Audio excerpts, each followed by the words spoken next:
ইন্নাল্লাযীনা আমানু ওয়া আমিলুস সালিহাতি কানাত লাহুম জান্নাতুল ফিরদাউসি নুজুলা। দুটি কাজ করলে জান্নাতুল ফিরদাউস আল্লাহ দেবেন। ওই জান্নাতুল ফিরদাউস আল্লাহ যারে দেবেন লা ইয়াবগুনা আনহা হিওয়ালা। এত চমৎকার জান্নাত, সেখান থেকে সে কোনোদিন বের হতে চাইবে না। এবং জান্নাত যারে আল্লাহ দেবেন, সবচেয়ে ছোট জান্নাত হবে দুনিয়ার মতো 10টা দুনিয়ার সমান।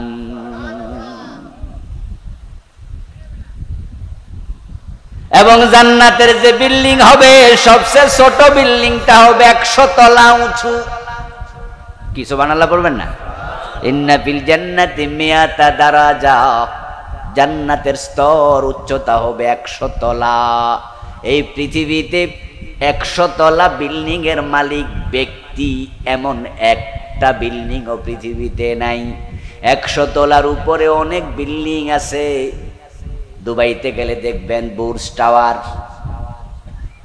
ওটা অনেক বড়। কত তলা আমি জানি না, 165 গেছিলাম। এই রমজানও গেছি, এই রমজানও দুবাই বুর্জ টাওয়ার দেখতে গেছিলাম, কিন্তু আমি তো আর গণি নাই। আর গণা কি সম্ভব? বাইরে খারাইলে গইনা কুলান যাবে। মালয়েশিয়ার টুইন টাওয়ার দেখেছেন 100 তলার বেশি উঁচু। মক্কায় দেখেছেন ক্লক টাওয়ার 100 তলার বেশি উঁচু। আমেরিকায় দেখেছি, আমেরিকার পৃথিবীর সবচেয়ে বড় বড় বিল্ডিং এর শহর, এটার নাম হলো নিউ ইয়র্কের ম্যানহাটন। 100 তলা বিল্ডিং যে কয়টা গনে কুলাইতে পারবেন না। অনেক বিল্ডিং 100 তলার উপরে আছে, কিন্তু ব্যক্তি মালিকানার পৃথিবীতে 100 তলা বিল্ডিং একটাও নাই। সবগুলোর মালিক রাষ্ট্র অথবা মাল্টি ন্যাশনাল কোম্পানি। কিন্তু রিক্সাওয়ালা, ঠেলাওয়ালা, দিন মজুর যেই জান্নাতে যাক, আল্লাহ সবচেয়ে ছোট বিল্ডিং যেটা দেবেন সেটাও হবে 100 তলা উঁচু। সূরা কাহফের 107 নম্বর আয়াতে কারিমাতে আল্লাহ তাআলা বলছেন, নিশ্চয়ই যারা ঈমান আনে এবং নেক আমল করে, তাদের জন্য জান্নাতুল ফেরদাউস প্রস্তুত করে রাখা আছে। ইন্নাল্লাযীনা আমানু, নিশ্চয়ই যারা ঈমান এনেছে, ঈমান আনবে, ওয়া আমিলুস সালিহাত, এবং তারা নেক আমল করতে থাকবে, কানাত লাহুম জান্নাতুল ফিরদাউসি নুজুলা, তাদের মেহমানদারির জন্য, অভ্যর্থনার জন্য আমি আল্লাহ জান্নাতুল ফিরদাউস বানাইছি। আল্লাহর জান্নাত মোট কয়টা? 8টা। জান্নাতের 8টি স্তর, 8টি দরজা। তার মাঝে সবচেয়ে বড় জান্নাতের নাম জান্নাতুল ফিরদাউস। ওই জান্নাতুল ফিরদাউস আল্লাহ দেবেন যদি কোনো মানুষ 2টি কাজ করে। শুধু নবীদের জন্য জান্নাতুল ফিরদাউস খাস নয়। জান্নাতুল ফিরদাউসে নবীরা যাবে, সাহাবারা যাবে, তাবেঈরা যাবে। জান্নাতুল ফিরদাউসে পরের যুগের লোকেরাও যাবে। আমল যাদের অনেক বেশি, আল্লাহ তাদেরকে জান্নাতুল ফিরদাউস দেবেন। জান্নাতুল ফিরদাউস হলো আলাল জান্নাহ, সব জান্নাতের মাঝে সেরা। এই আয়াতে আল্লাহ বললেন, এই সেরা জান্নাত আমি দেব যদি 2টি কাজ করো। রাসূলুল্লাহ সাল্লাল্লাহু আলাইহি ওয়াসাল্লাম বলেছেন, ইজা সাআলতুমুল্লাহাল জান্নাতা ফাসআলুহুল ফিরদাউস, যখন তোমরা আল্লাহর কাছে জান্নাত চাইবে, তোমরাও ফিরদাউস চাইও। সুবহানাল্লাহ পড়ে।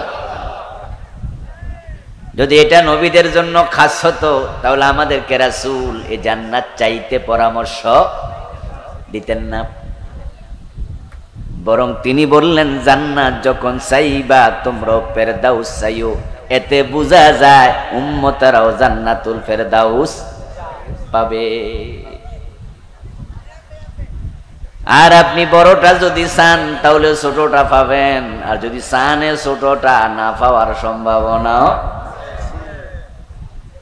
যে ফার্স্ট ডিভিশনের প্রস্তুতি নেয় পরীক্ষার জন্য ফার্স্ট ক্লাস পেতেই হবে, তার সেকেন্ড ক্লাস মিস যাবে না।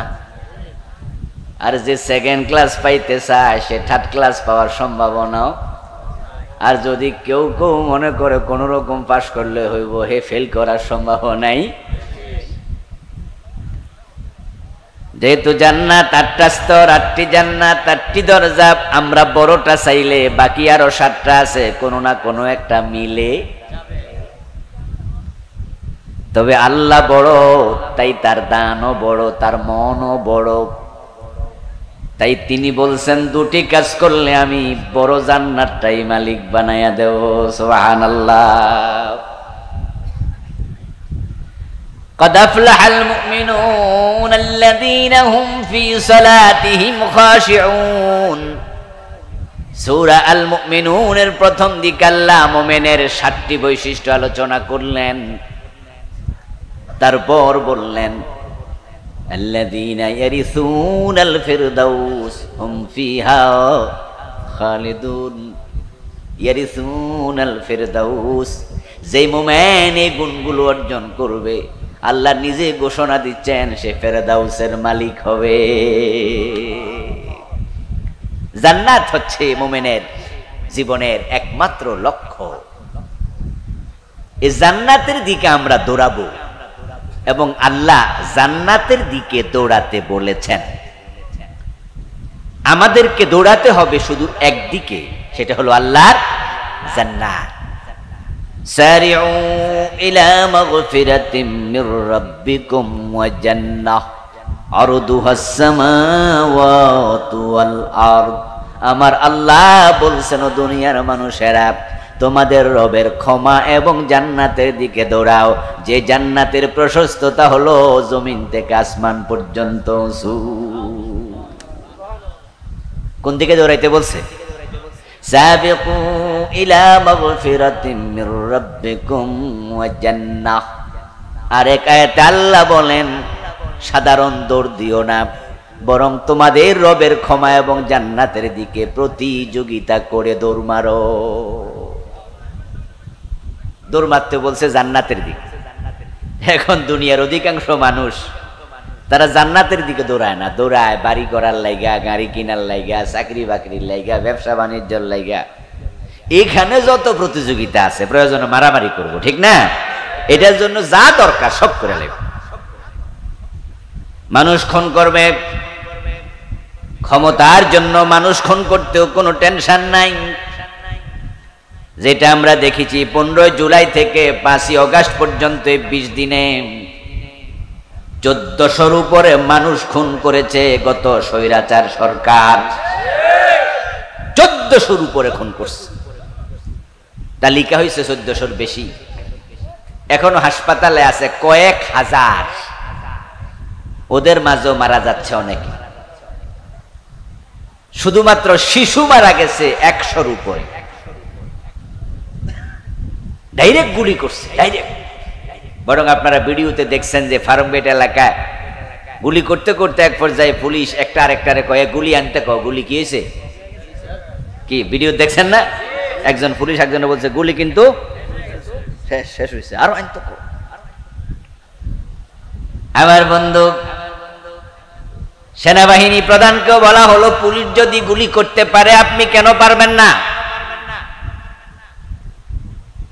প্রধানমন্ত্রী পলানোর আগে সেখানে সেনাবাহিনী প্রধান ওয়াকারের সাথে যে বার্গিং হলো, ঝগড়া হলো, কথা কাটাকাটি হলো, সেনাবাহিনী প্রধান তো এর আগে ঘোষণা দিছে তিনি বাংলাদেশের মানুষের বুকে গুলি চালাবেন না। কি ঘোষণা দিয়েছিল না? যে আমরা জাতির বিরুদ্ধে দাঁড়াবো না। ওনাকে বলছে পুলিশ পারলে আপনি কেন পারবেন না? উনি বলছে আমার পক্ষে এটা সম্ভব নয়। আমার দোস্ত, তার নির্দেশনা কি? গুলি করো, আমার ক্ষমতা লাগবেই। 1400 কেন, প্রয়োজন 14,000 মারো। ও দোস্ত, ক্ষমতার জন্য, টাকার জন্য মানুষ কত কিছু করলো, কিন্তু আল্লাহ বলছে না, দুনিয়ার দিকে দৌড়াইয়া লাভ নাই। কারণ দুনিয়া এমন এক জায়গা, আজ আছে কাল নাই। এদিকে দৌড়াইয়া লাভটা কি? এক সেকেন্ডের নেই ভরসা, মরণ ঘাড়ের পরে। বিপুল সম্পদ করছো জড়ো বুক বিলাসের তরে। বুলবুল পাখির নেই এসেছিনু হেতাব, বেঁধেছিনু বাসা বড়ই মমতায়। সময় হলে শেষ, ছেড়েই পরিবেশ, যেতে হবে সেথায়, নিয়তি যেথায়, হয়তো গাছতলায় না হয় বাঁশতলায়। ঠিক নয় কি? ঠিক নয় কি? ফেরাউন প্রেসিডেন্ট ছিল, থাকতে পারছে? কারুন কোটি কোটি টাকার মালিক ছিল, থাকতে পারছে? লাভ নাই। এই জন্য আল্লাহ বলছে এদিকে দৌড়াইও না। আর দুনিয়া তো মানুষ, আল্লাহ যখন ইশারা দেয় তখন আমরা দেখি কত ইজ্জু মান তাশা কত যিল্লু মান তাশা। তিনি রাজাকে কাঙ্গাল বানিয়ে দেয়। 9 বছরের রাজা, 10 বছরের সাজা। বাংলাদেশে তো আমরা দেখেছি প্রেসিডেন্ট জেল খাটছে, সাবেক প্রধানমন্ত্রী জেল খেটেছে। এবং যিনি 15 বছর লাগাতার ক্ষমতা পাইয়া ভাবছিলেন যে ক্ষমতা ছাড়া লাগবে না, উনার যে জেল কয়শো বছর হয় আল্লাহই জানে। কারণ 1400 মানুষ মারছে। মামলা যদি একটা কইরা হয় প্রতি খুনে, তাও কয়টা হইব? তাহলে 1 বছর কইরা জেল হইলে কয়শো বছর হইব? এই দুনিয়া, এটাই দুনিয়া, আজ আছে কাল নাই। আরে অত ইজ্জু মান তাশা অত যিল্লু মান তাশা, দুনিয়ার ক্ষমতার দিকে দৌড়াও, লাভটা কি? এবার যে 300 জন এমপি হলো, এই 300 জনের মাঝে নতুন এমপি, এর আগে জীবন এমপি ছিল না, এমন 2-4 জন আছে না? ওরা যে এমপি টিকেটটা নিছে, একবার মাগনা পাইছে না কিছু খরচ করছে? তুলতে পারছিনি, সময় পাইছিনি, অল্প দিনে বিধবা হয়ে গেল। ঠিক কিনা? ঠিক কিনা? এই যে কোটি কোটি টাকা দিয়া টিকেটটা নিল, তো গোশ খাওয়া তো শুরু করতে পারলো না। এবং এখন এই 300 জন একসাথে পলাইলো, পরিচয় দেওয়ার কোনো পরিবেশ নেই। অথচ তিনি ভেবেছেন, তারা ভেবেছেন ভিশন 2041, 2000 কত সন? এটাকে আমরা ঘোষণা দিছি না উনারা দিছিল? এখন চলে কত সন? ভাবছে আরো 15 বছর, মানে আরো 3 নির্বাচন, কোনো ব্যাপার না। আমরা আছি 41 পর্যন্ত আছি। এবং তাদের কনফিডেন্ট লেভেলটা এত হাই পর্যায়ে পৌঁছে গেছে, সেকেন্ড ইন কমান্ড দলের দ্বিতীয় ব্যক্তি বললেন, কিসের আন্দোলন? এবছর না ওই বছর মানুষ বাঁচে। এ কথাগুলো বলে আপনাদের কি বুঝাচ্ছি? আপনাদেরকে বুঝাচ্ছি যে এমন মানুষদেরকে যদি আল্লাহ পথের কাঙ্গাল বানাইতে পারে, এখন প্রধানমন্ত্রী কোথায় যাইয়া থাকবে, পৃথিবীর কোন দেশ তাকে নিচ্ছে না। ওয়ান্ডারফুল। আপনি আমি শিক্ষা নেব, শিক্ষা নেওয়া দরকার আছে না নাই?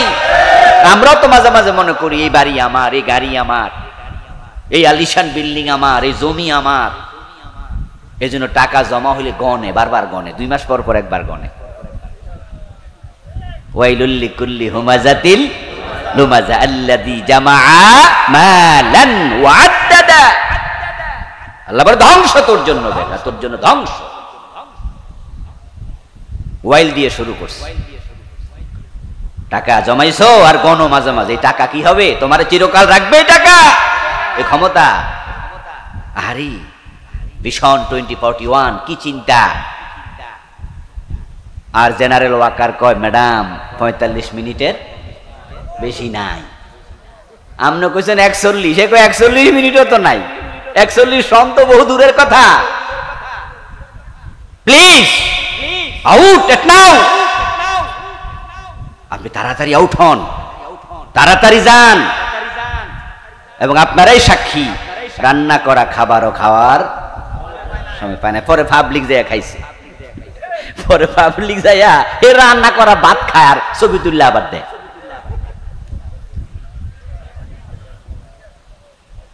সামনের দিনে যদি এই কারণে আরো 20-30 বছর পরে বাংলাদেশের লোকেরা ইয়া ধরে যে কেডা কেডা আমার ভাত খাইছো, রান্না করছিলাম আমি, সে তারিখে খাওয়াইনারা ধরা পড়বে।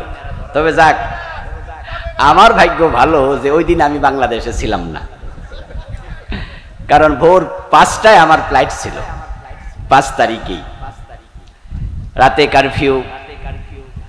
আমার আমেরিকাতে প্রোগ্রাম ছিল, তার কি হয়ে যাব, তার কি 3 দিন ছিলাম, আগেই তো টিকিট কাটা, এটা তো আর হুটহাট করে হয়নি, প্ল্যান তো আমার আরো কয়েক মাস আগেই। তো কারফিউর ভিতরে আমি উঠলাম, পরে তার কিতে নেমে শুনলাম যে উনি পলাইছে। প্রিয় ভাইরা, আপনার রান্না করা ভাত আপনি খাইতে পারলেন না, কাপড় চোপড় নিয়ে যেতে পারলেন না, যে বিল্ডিং কে এত সুন্দর করে 15 বছর সাজাইছেন, ওই বিল্ডিং এর চেয়ার টেবিল পাবলিক কাইরা নিছে, ঠিক কিনা? এখন ইন্ডিয়াও নাকি নাই, এই 2 দিন ধরে খুঁজে পাওয়া যাচ্ছে না। গেছিলেন দুবাই, সেখান থেকে ফিরিয়ে দেওয়া হয়েছে। আরে যার আঙ্গুলি হেলেন এই দেশে সচিবরা ট্রান্সফার হয়ে যেত, মন্ত্রীর পদ চলে যেত, ক্ষমতা কাকে বলে, আর আজকে সে উদ্বাস্তু, কোথায় থাকবে জানে না, দুনিয়ার কেউ নেয় না। এজন্য আল্লাহ তাআলা কুরআন এবং হাদিসে রাসূল এক জায়গা তো আল্লাহ এবং তার রাসূল বলেন নাই দুনিয়ার ক্ষমতার দিকে দৌড়াও, টাকার দিকে দৌড়াও, জমিন জায়গার দিকে দৌড়াও, বরং বারবার কোরআনে আল্লাহ এবং হাদিসে রাসূলুল্লাহ বলছেন তোমরা আল্লাহর জান্নাতের দিকে দৌড়াও।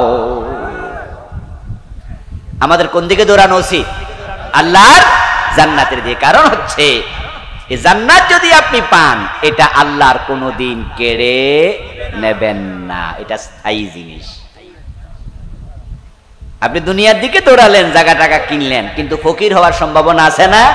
কোটিপতিও কাঙ্গাল হয়। আপনি ক্ষমতার দিকে দৌড়ালেন, ক্ষমতা চলে যেতে পারে, যেটা আমরা গত 5 তারিখে দেখছি। এর চেয়ে চাক্ষুষ উদাহরণ আর কি হতে পারে? কি হতে পারে?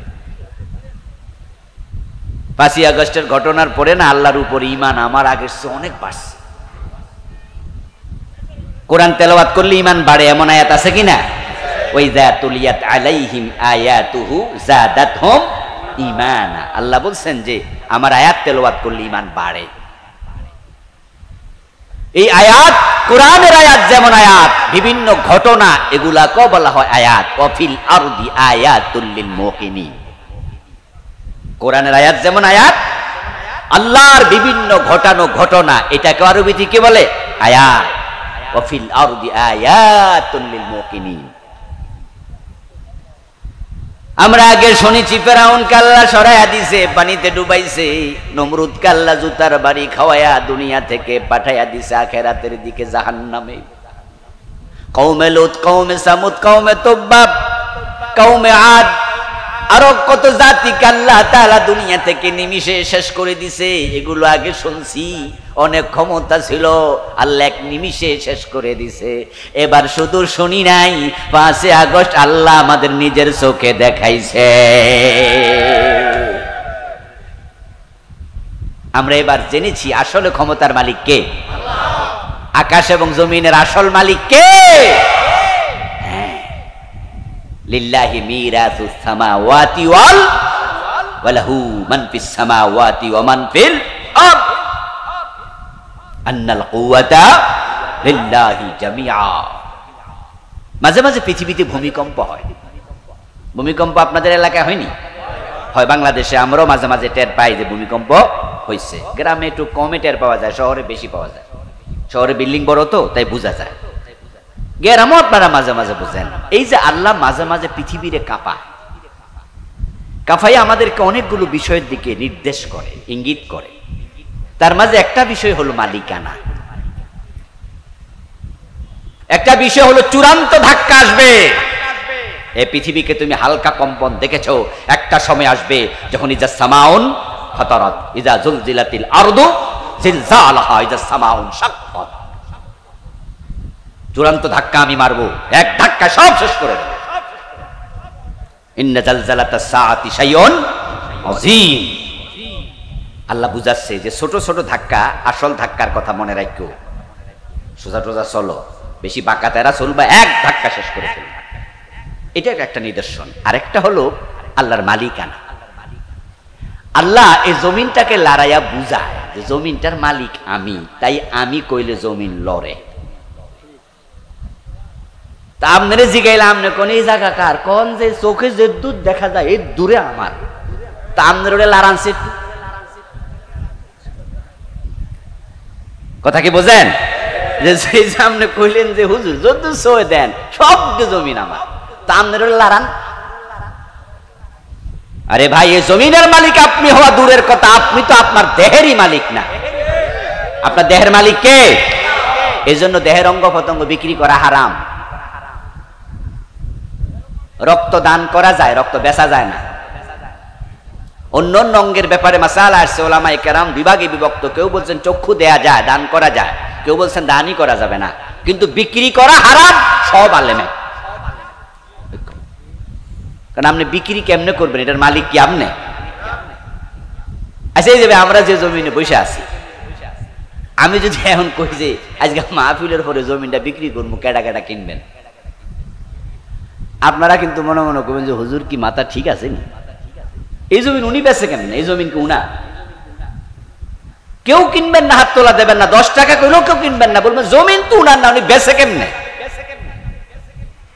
মালিকানা আল্লাহর, সাময়িক মালিকানা দুনিয়াতে আমাদেরকে দিছে, কিন্তু আমরা সাময়িক মালিকানা পাইয়া আমরা মূল মালিক সেজে বসেছি। এই দেহের মালিক যে আপনি না, তার একটা প্রমাণ আছে। সেটা হচ্ছে এই হাত আপনি নাড়াতে পারবেন, আপনি মাথা নাড়াতে পারবেন, কিন্তু আপনি চেষ্টা করুন তো আপনার কান নাড়াতে পারেন কিনা দেখেন তো। মাথা নড়বে, কান নড়বে না। আপনার হাতের উপর আল্লাহ নিয়ন্ত্রণ দিয়েছেন, হাত নাড়াও। আবার আল্লাহ যদি চান আপনাকে প্যারালাইজড বানায় ফেলবেন, 2 হাত আছে নড়ে না, এমন রোগী আছে না নাই? অবশ হয়ে গেছে, এখন হাত তার কথা আর শোনে না।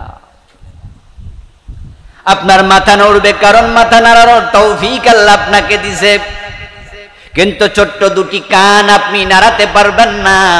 আল্লাহ বুঝাইয়া দিছে, এই কান নাড়ানোর ক্ষমতা তোরে আমি দেই নাই, বুঝাইয়া দিলাম। কান যেমন তোর কথায় নড়ে না, আমি চাইলে পুরা বডি তোর ওদিন থেকে সরাইয়া দিতে পারি, তোরে পুরা প্যারালাইজড বানাইয়া মাটি শোয়া দিতে পারি। তুই চাইলেও হাঁটতে আর পারবি না, শটান শুয়ে থাকা লাগবে। যেহেতু দুনিয়ার টাকা পয়সা সবকিছু আমাদের কাছে ক্ষণস্থায়ী, আজ আছে কাল নাই, এই জন্য আল্লাহ এগুলার দিকে দৌড়াতে বলেন নাই, বলছে জান্নাতের দিকে দৌড়াও। আর জান্নাত আল্লাহ যাকে দেবেন, খালিদিনা ফিহা লা ইয়াবগুনা আনহা হিওয়ালা। জান্নাতের নিয়ামত আল্লাহ যাকে দেবেন তাকে চিরস্থায়ী করে দেবেন। সুবহানাল্লাহ পড়েন। এই জন্য ওইদিকে দৌড়াইলে লাভ বেশি, এদিকে দৌড়াইয়া লাভ বেশি নেই। তবে এই ওয়াজের অর্থ আবার এটা না যে চাকরি বাকরি ছেড়ে দিয়া, ব্যবসা বাণিজ্য ছেড়ে দিয়া জঙ্গলে চলে যাবে। কিছু কিছু লোক তো আবার এই ওয়াজ করে, নিজে জঙ্গলে যায় না, কিন্তু জঙ্গলওয়ালার ফজিলত কয়। ইসলাম বৈরাগ্যবাদ শিখায়নি। ইসলামে চাকরি বাকরি, ব্যবসা বাণিজ্য, রাষ্ট্র চালনা, পরিচালনা, রাজনীতি, অর্থনীতি সবকিছু আছে কিনা? Islam is a complete code of life. জঙ্গলে চলে যাওয়া ইসলামে নাই। বলে ইব্রাহিম বিন আদহাম, উনি বাদশাহ ছিলেন। কোন দেশের? বলখ, ইরাকের একটি এলাকা। বলখের বাদশাহ ইব্রাহিম বিন আদহাম, উনি নাকি রাজত্ব ছেড়ে দিয়া জঙ্গলে চলে গেছে, ওখানে যাইয়া আল্লাহরে পাইছে। উনাকে নিয়ে অনেক কাহিনী বানানো হয়। ইব্রাহিম বিন আদহাম রাজত্ব ছেড়ে দিয়ে জঙ্গলে চলে গেছে। নবী মুহাম্মদুর রাসূলুল্লাহ সাল্লাল্লাহু আলাইহি ওয়াসাল্লাম জঙ্গলে গেছে না 10 বছর রাজত্ব চালাইছে? কথা বলেন না কেন ভাইয়েরা? রাসূল কি জঙ্গলে গেছে না রাষ্ট্র চালাইছে? ইব্রাহিম বিন আদহামের কাজটা কি সুন্নাহর পক্ষে না সুন্নাহর উল্টা? আবু বকর, ওমর, ওসমান, আলী রাদিয়াল্লাহু তাআলা আনহুম 30 বছর রাষ্ট্র চালাইছে না জঙ্গলে চলে গেছে? রাসূল থেকে সাহাবারা শিখেছে, আমার নবী কোরআন দিয়ে রাষ্ট্র চালাইছে, আমরাও কোরআন দিয়ে রাষ্ট্র চালাবো, জঙ্গলে যায় নাই। ইব্রাহিম বিন আদহাম উনার পক্ষে যখন আপনি কথা বলেন, তখন তো মনে হয় আপনার কাছে আবু বকর, ওমর, ওসমানের চেয়েও ইব্রাহিম বিন আদহাম বড় বুজুর্গ। উনার কামটাই ঠিক হয়েছে, আবু বকরটা ঠিক হয় নাই। ব্যাপারটা কি তাই? ইসলাম আমাদেরকে শিখায়নি জঙ্গলে চলে যাও। ইব্রাহিম বিন আদম বলকের বাদশা ছিলেন, চলে গেছেন জঙ্গলে। এগুলো আমি জানি না কতটুকু অথেন্টিক। ইতিহাসে আছে, ইতিহাসের সব কথা সত্য নয়। আরে ভাই, যেখানে হাদিসের কিতাবের ভিতরও জাল হাদিস আছে না নাই? হাদিসের কিতাবে যেখানে জাল হাদিস ঢুকছে, আর ইতিহাসের বই, সেখানে কেউ সনদ তো যাচাই করে না। হাদিসের তো সনদ যাচাই হয়, ইতিহাসের সনদ যাচাই হয় না। যদি এটা তিনি করেও থাকেন, এটা তার ব্যক্তিগত কথা, এটা ইসলামের পক্ষের কথা নয়। ইসলাম আপনাকে বলেনি আপনি বৈরাগী হয়ে যান, তাহলে চাকরি বাকরি সব লাগবে, কিন্তু দুনিয়াদার হওয়া যাবে না। দুনিয়াদার হইতে মানা করছে। আপনি আহলুল জান্নাহ হবেন, আহলুল আখিরা হবেন, আখিরাতওয়ালা হবেন।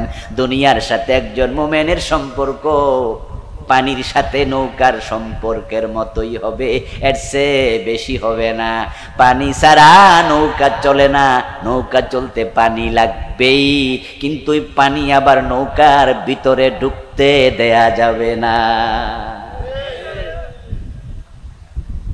আপনারা কি নৌকা চড়ছেননি? ছোটকালে তো অনেক জায়গায় ব্রিজ ছিল না।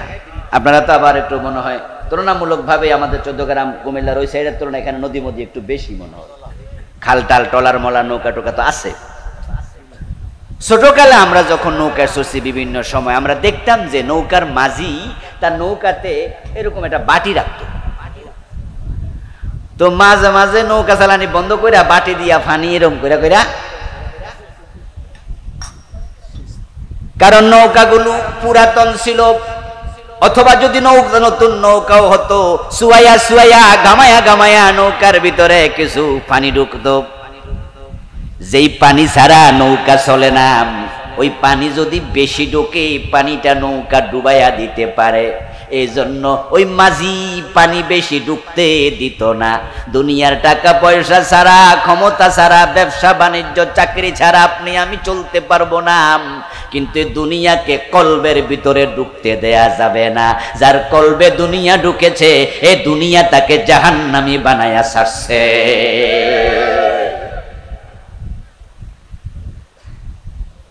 আমাদের টাকা পয়সা লাগবে, চাকরি বাকরি লাগবে, হালাল ভাবে আসলে আমরা পকেটে নেব। কোটি টাকা আসুক, হযরত ওসমান ধনী না গরিব?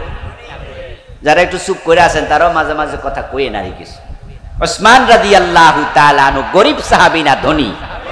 তার ধনী হওয়া কি নাজায়েজ? এবার বলুন তো, ওসমান কি জান্নাতি নাকি অন্য কিছু? জান্নাতি কি না? দুনিয়ায় থাকতেই পাইছে জান্নাত না মরার পরে? হ্যাঁ, দুনিয়ায় থাকতে। যে বড় বড় 10 জন, তার মাঝে ওসমান পয়সাওয়ালা মানুষ, জান্নাতের সুসংবাদ প্রাপ্ত সাহাবী, রাসূলুল্লাহর মেয়ের জামাই। 2 মেয়ে রাসূল বিয়ে দিয়েছেন ওসমানকে, এজন্য যুন্নুরাইন বলা হয়। হযরত কুলসুম যখন ইন্তেকাল করলেন, রুকাইয়া ইন্তেকাল করার পরে কুলসুমকে রাসূল বিয়ে দিলেন।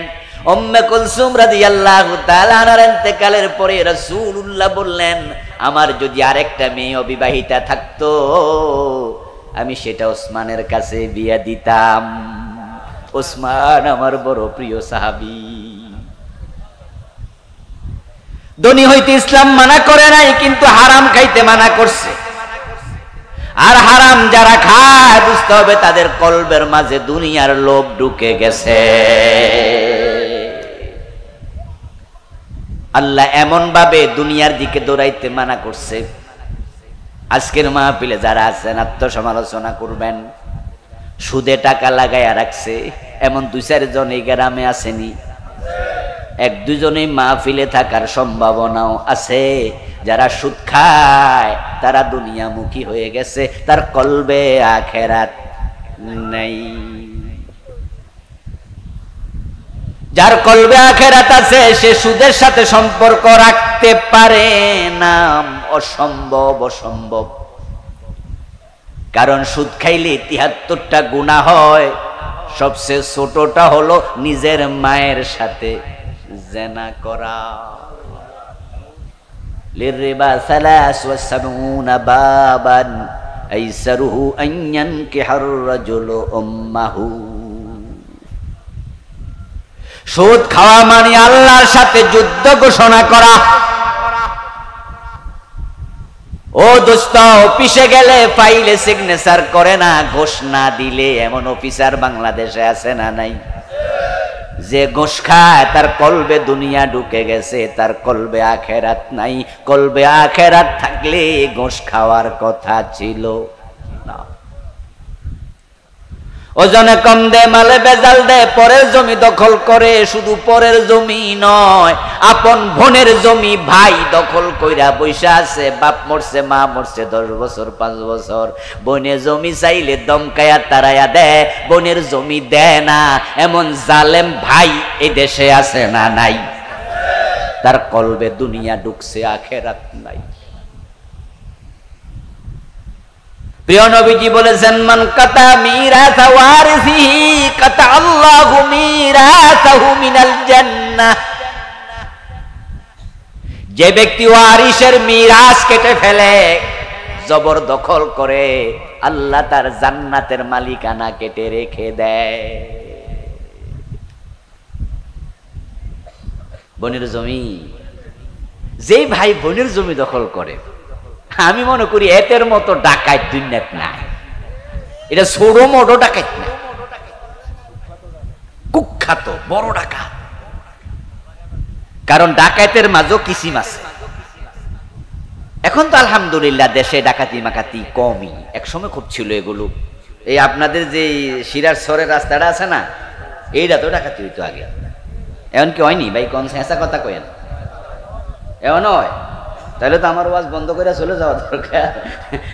কারণ যাওয়ার সময় আবার আমারে ধরে, হুজুররা ধরে না, ধরার পরে হুজুর দেখে ছেড়ে দেয়।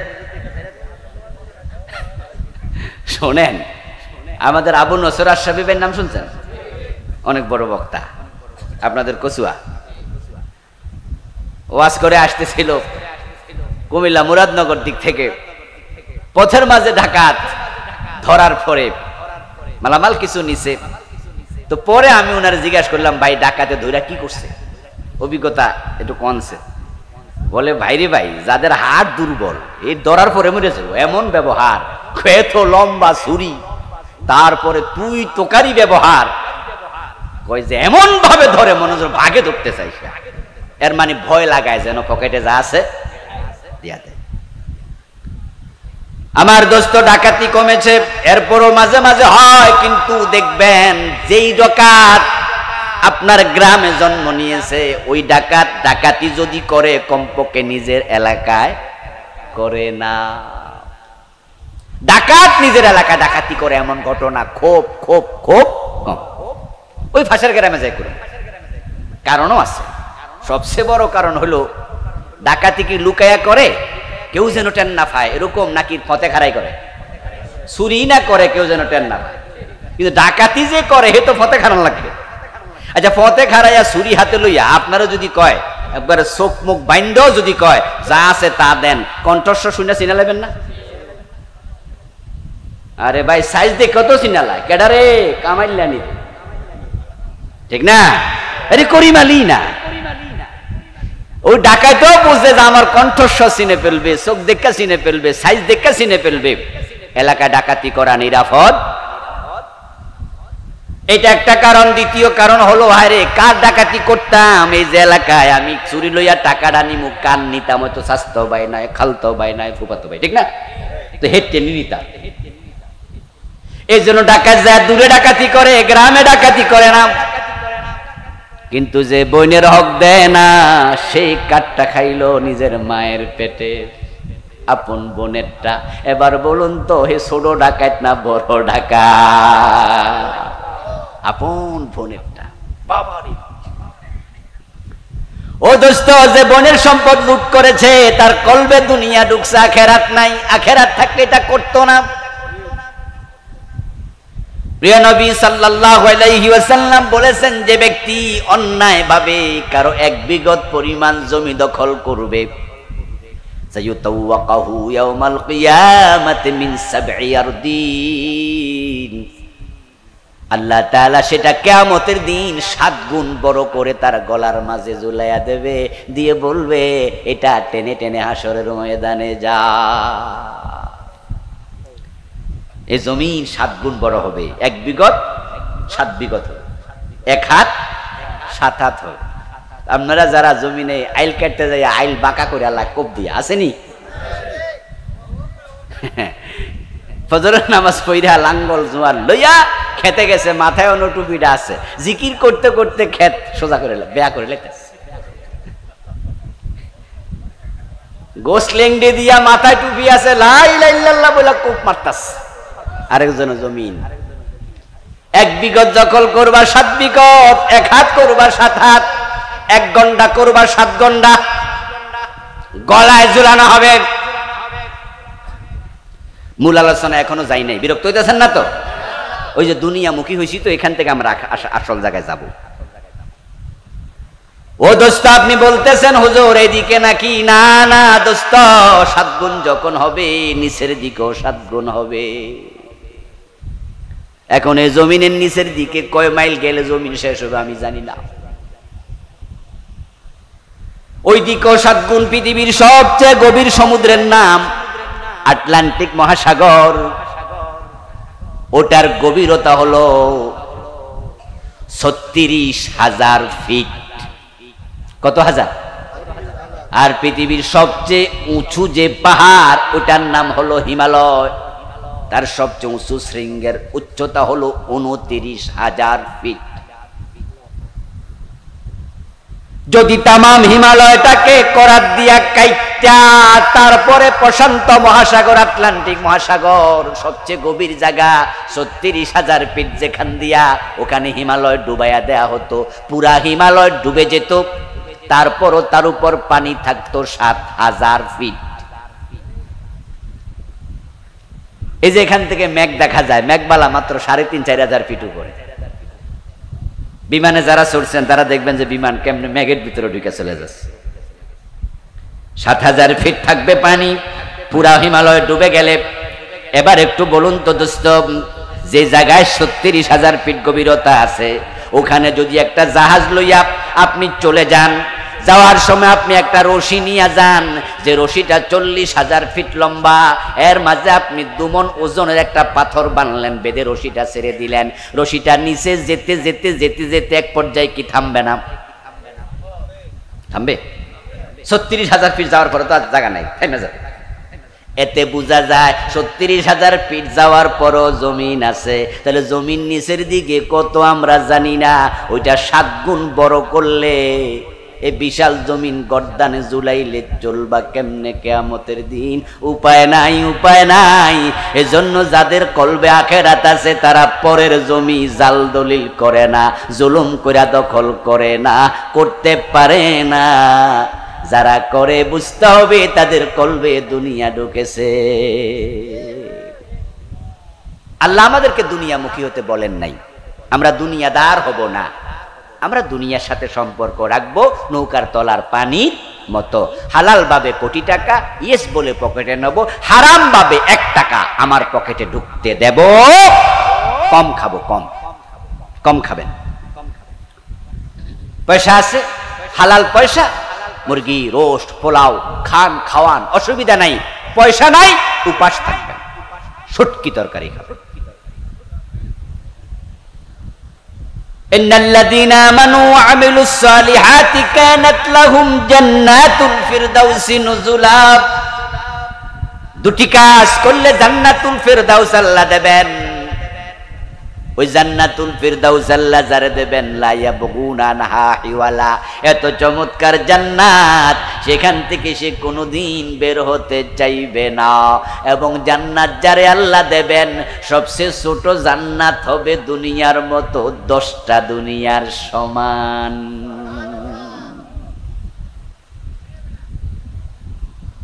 এবং জান্নাতের যে বিল্ডিং হবে, সবচেয়ে ছোট বিল্ডিংটা হবে 100 তলা উঁচু।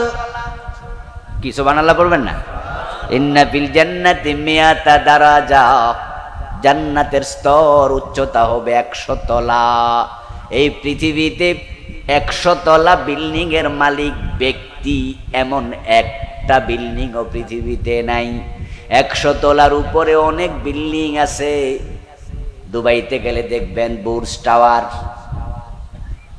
ওটা অনেক বড়, কত তলা আমি জানি না, 165। গেছিলাম এই রমজানও গেছি, এই রমজানও দুবাই বুর্জ টাওয়ার দেখতে গেছিলাম, কিন্তু আমি তো আর গণি নাই, আর গণা কি সম্ভব? বাইরে খারাইলে গইনা কুলান যাবে। মালয়েশিয়া টুইন টাওয়ার দেখেছেন 100 তলার বেশি উঁচু। মক্কায় দেখেছেন ক্লক টাওয়ার 100 তলার বেশি উঁচু।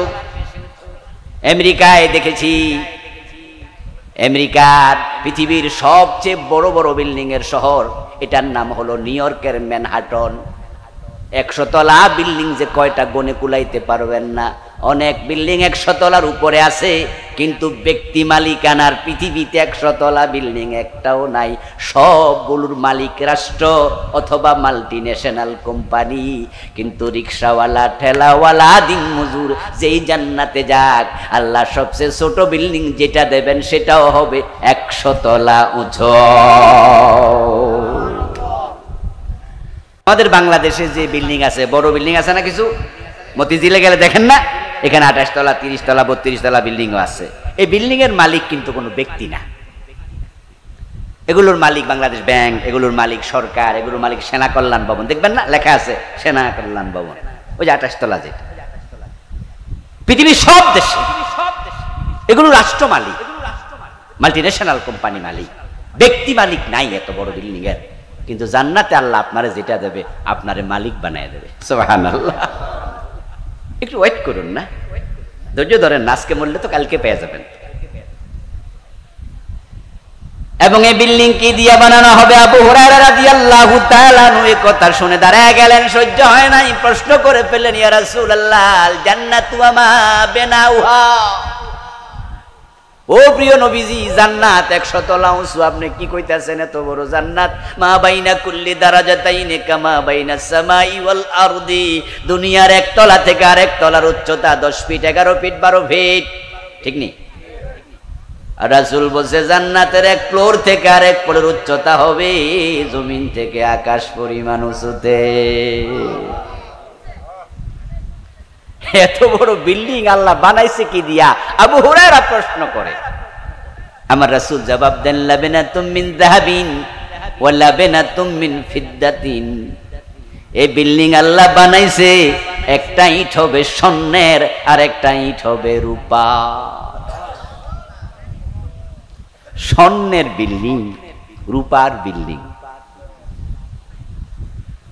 জান্নাতান মিন যাহাবিন আনিয়াতুহুমা ওয়া মা ফীহিমা ওয়া জান্নাতান মিন ফিদ্দাতিন আনিয়াতুহুমা ওয়া মা ফীহিমা। আমার রাসূল বলতেছেন, এমন প্রাসাদ, এমন বিল্ডিং আল্লাহ বানাইছে, শুধু ইট আর ইটগুলার উপর স্বর্ণের না, বরং এর ভিতরে পান পাত্র, ঘটি বাটি যা আছে, খাট সোফা, সব হবে স্বর্ণের তৈরি, সব হবে রূপার তৈরি। আমশাতুহুম মিনাজ যাহাব, চুল চুরুনি করার জন্য চুল চিরুনি করবেন না, রাসূল বলে আমশাতুহুম মিনাজ যাহাব, চিরুনিগুলো পর্যন্ত আল্লাহ স্বর্ণ দিয়ে বানাইছে।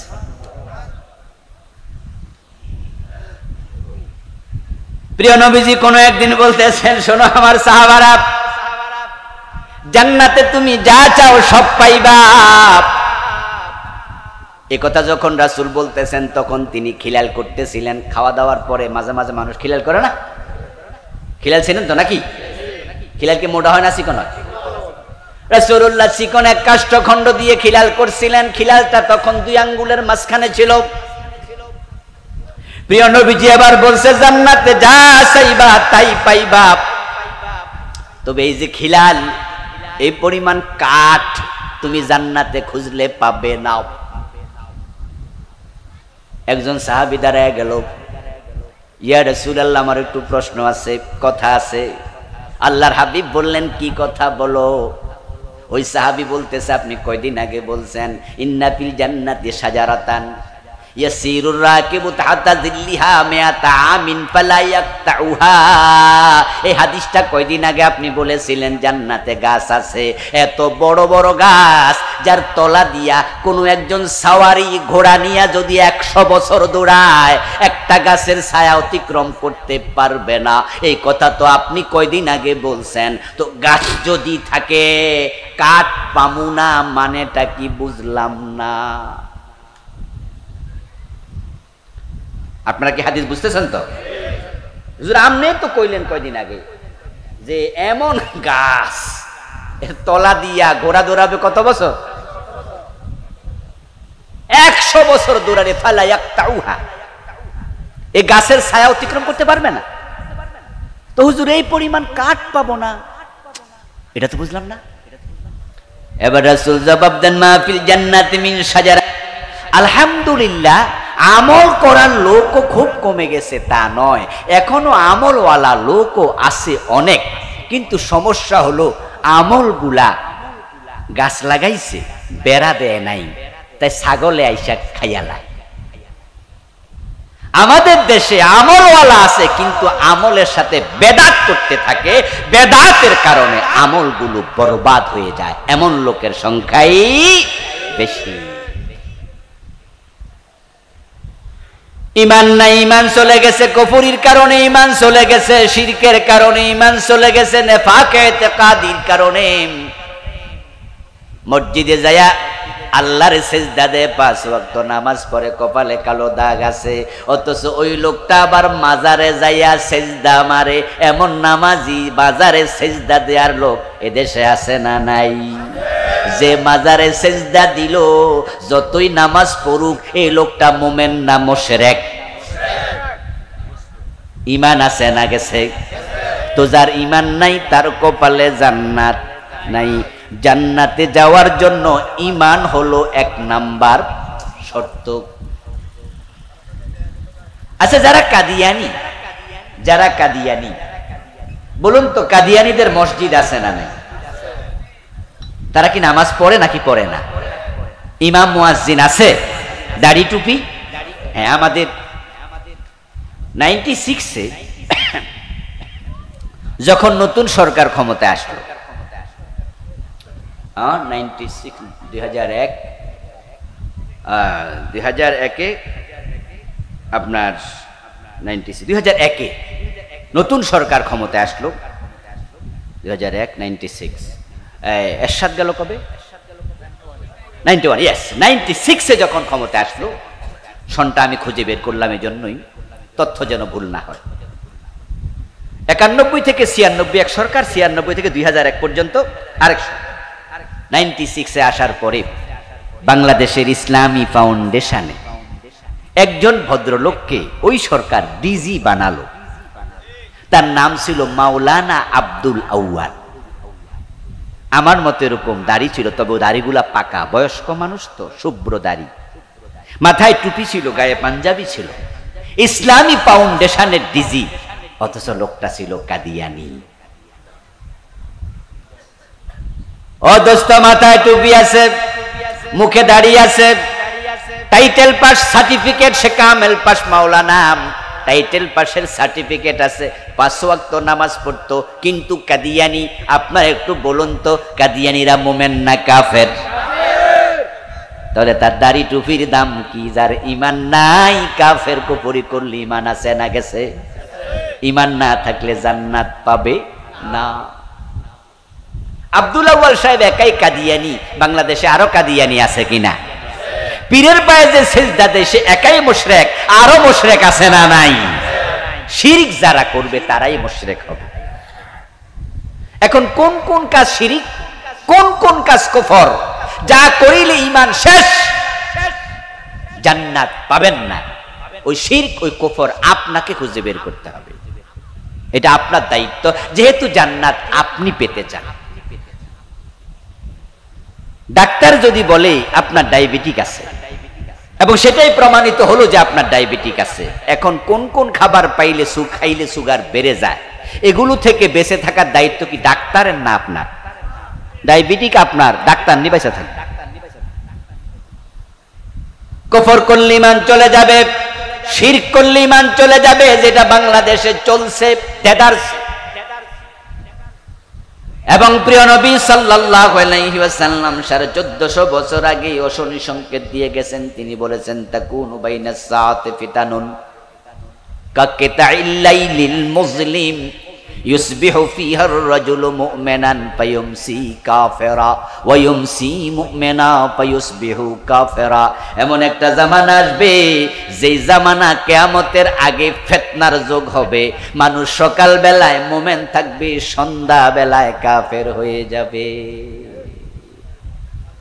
সকাল বেলা কি থাকবে? সন্ধ্যা বেলা কি হবে? কাফের হবে, কাফের। কিন্তু লোকটা যে কাফের হয়ে গেল হে বুঝবে না, জানেই না যে কাফের। এই জন্য বেড়া আবার মসজিদে যাবে, নামাজও পড়বে। যেমন কাদিয়ানি আমরা বললাম কাফের, কিন্তু হেরা মসজিদ বানাইয়া নামাজ পড়ে কয় ওয়াক্ত। আমরা কই কাফের, হেরা কয় আল্লাহু আকবার, নামাজ পড়তেছি। এই জন্য প্রিয় নবীজি 1400-1450 বছর আগে আরেকটা হাদিস বলেছে, কালান নবী সাল্লাল্লাহু আলাইহি ওয়াসাল্লাম ইয়াতি আলান নাসি জামানুন ইয়াজতামিউনা ফিল মাসাজিদ লাইসা ফীহিম মুমিনুন। এমন একটা জামানা আসবে যে জামানার মানুষগুলো জামাতের সাথে নামাজ পড়বে, অথচ ইমাম মুয়াজ্জিন মুসল্লি একটাও ইমানদার না। আচ্ছা, এই হাদিস সামনে রেখে একটু আওয়াজ দিয়া কনসে দেখি, এই জামানা কি আসবে না এসে গেছে? এসে গেছে। ঢাকার বকশীবাজার আপনি যান, ঢাকার বকশীবাজারে গেলে দেখবেন যে ফজলে রাব্বি হলের বিপরীত পাশে রাস্তার ওই সাইডে আহমদিয়া মুসলিম জামাতের কাদিয়ানীদের মসজিদ।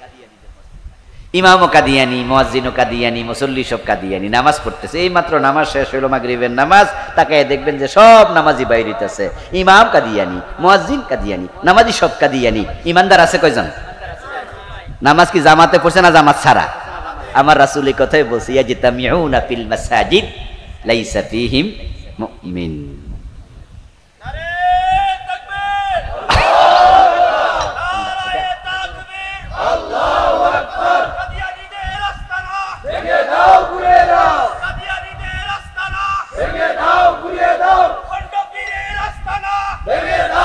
আমার প্রিয় ভাই, আমার প্রিয় ভাই, পীর সাহেবের পায়ে যে সেজদা দেয় ওই লোক কি জুমার দিন মসজিদে যায় না?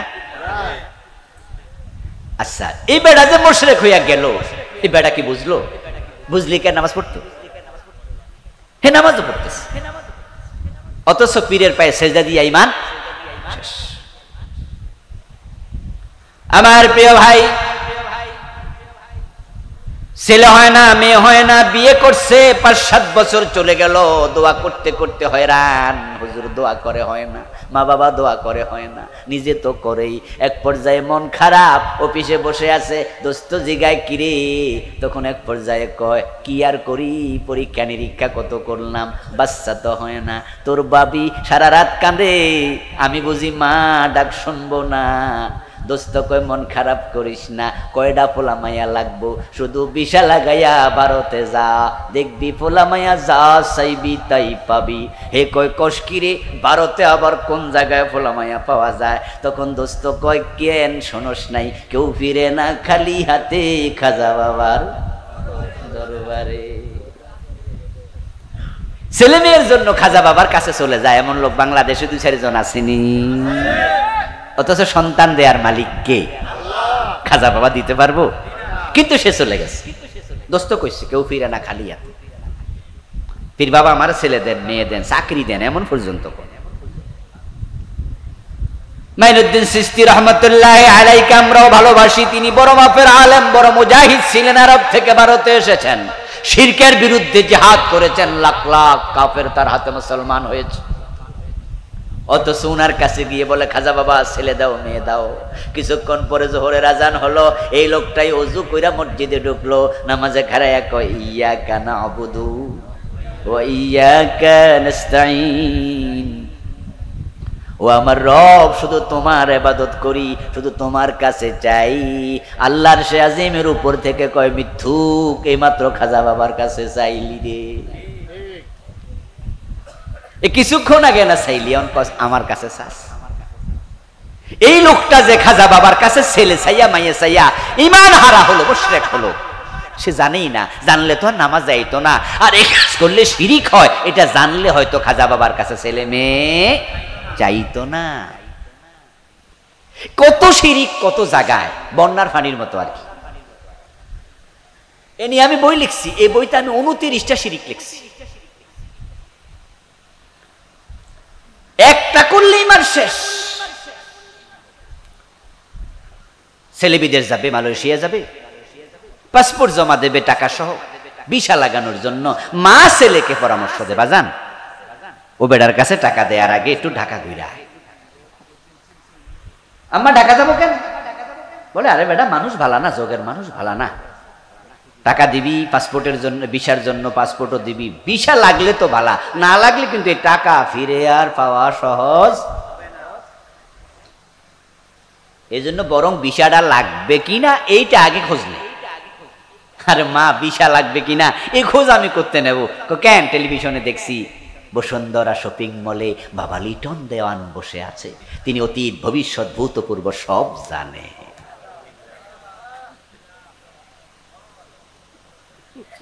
ভবিষ্যৎ জানার জন্য গণকের কাছে যায় এমন লোক বাংলাদেশে আছে কিনা? ভবিষ্যতের খবর একমাত্র জানে কে? হে লিটন দেওয়ান জানে, হেতের বিল্ডিং এ আগুন লাগে, হে নিজেরটাই জানে। বসুন্ধরা শপিং মলে ইতিমধ্যে 3 বার আগুন লাগছে। হিন্দু ঠাকুরের কাছে মুসলমানের সন্তান হাত দেখাইতে যায়, এবং পত্র পত্রিকায় দেখবেন রাশি ফল লেখা আছে। কি ফল?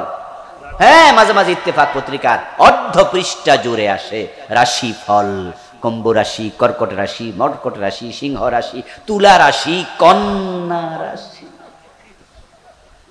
এবং সেখানে ফল দেয়া থাকে রাশিফল। যদি কন্যা রাশি হয় তাহলে আগামী সপ্তাহ আপনার খুব ভালোই যাবে। যদি রাশিটা আপনার সিংহ রাশি হয় সাবধানে থাকিবেন, আগামী 1 মাস ভালো যাওয়ার সম্ভাবনা বড়ই। আচ্ছা, পত্রিকার অর্ধেক জুড়ে যে বেড়া আসলো, যদি পাঠক না থাকতো তারা কি এগুলো লিখতো? পাঠক আছে, বিশ্বাস করার লোক আছে, ঠাকুরকে হাত দেখাচ্ছে, ঠাকুর আঙ্গুলের মাঝখানে ধরে বলে আগামী সপ্তাহে বিশাল ফাড়া আছে।